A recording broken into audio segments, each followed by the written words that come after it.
আসসালামু আলাইকুম। হাই বন্ধুরা, যে দেখতে পাচ্ছেন এগুলো হচ্ছে বেকু গাড়ি। তো এগুলা দিয়ে মাটি কাটা হয়।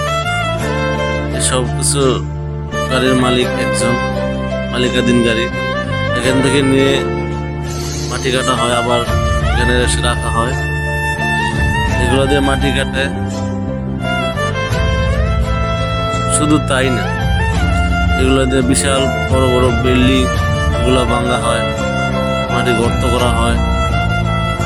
তো আরেকটা আছে বিলেট গাড়ি, ওই যে দেখতে পাচ্ছেন বিলেট গাড়ি। এগুলা দিয়ে সমান্তর করা হয়, মাটি গাড়িতে লুট করা হয়। তো সবকিছুই করা হয় দুনো গাড়ি দিয়ে।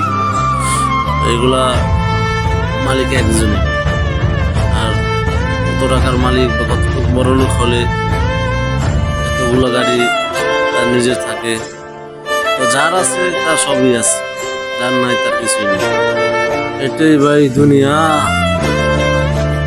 যার আছে তার আরো আছে, যার নাই তার কিছুই নেই। কেউ পায়, কেউ পায় না। আশা করি সকলে ভালো থাকবেন, পাশে থাকবেন।